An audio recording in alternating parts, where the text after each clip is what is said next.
প্রিয় মানুষ ঠকিয়েছে, ছেড়ে চলে গেছে, নিজেকে শেষ করতে চাইছো? আচ্ছা, সে যদি তোমাকে ঠকিয়ে সুখী হতে চায়, হোক না সে সুখী, তাতে তোমার দুঃখ পাবার কি রয়েছে? সে যদি তোমাকে ছাড়াই ভালো থাকতে পারে, থাক না সে ভালো, তোমার যন্ত্রণা পাবার কি রয়েছে? আসলে সে তোমাকে কখনো ভালোবাসেনি, শুধুমাত্র অভিনয়টা ভালোভাবে শিখেছিল। সেটা হয়তো তুমি বুঝতে পারোনি। হ্যাঁ, সে একটা বড় অভিনেতা, তোমার মতন বোকা নয় যে তোমার বিশ্বাসের মূল্য দেবে। একটা কথা মনে রাখবে, যে মানুষটা তোমার জীবনে থাকবে সে শত কষ্ট, হাজার যন্ত্রণার মধ্যেও থাকবে। আর যে চলে যাবে সে কোনো কারণ ছাড়াই চলে যাবে। এতে তোমার কষ্ট হলো কি না, তুমি যন্ত্রণা পেলে কি না, তাতে তার কিছু যায় আসে না।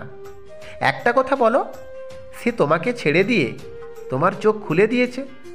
এখন তুমি মানুষ চিনতে শিখেছ, তুমি বুঝতে শিখেছ কোনটা লোহা আর কোনটা সোনা, যেটা তুমি এতদিনেও বুঝতে পারোনি। জীবনটা যে শুধু মায়া, এটা এখন তোমার বুঝতে কোনো অসুবিধা থাকার কথা নয়। তবে একটা কথা সত্যি, যে আজ যে তোমাকে ঠকিয়েছে, কাল সেই মানুষটাও অন্যের কাছ থেকে ঠকবে। এটা দেরি হলেও ঘটবে, অপেক্ষা করো। প্রকৃতি কখনো কাউকে ছেড়ে দেয় না।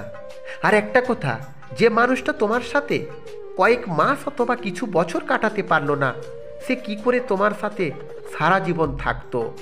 সে হয়তো তোমাকে তার যোগ্য বলে মনে করেনি, তাই তার যোগ্য হয়ে ওঠার থেকে নিজেকে যোগ্য করে তুলো। পৃথিবীটা এতটাও ক্ষুদ্র নয়, তাই একটা মানুষের জন্য নিজের জীবনকে শেষ করার কোনো মানেই হয়।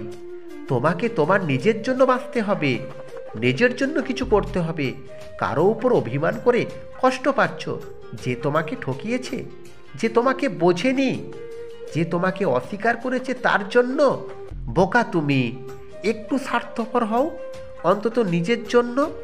তুমি পৃথিবীতে একা এসেছিলে, যেতেও হবে তোমাকে একা। মাঝে শুধু কয়েকটা দিনে এই স্বার্থপরের সঙ্গে ছিলে, আর তো কিছু নয়। মন থেকে ওইটুকু স্মৃতিকে মুছে ফেলো।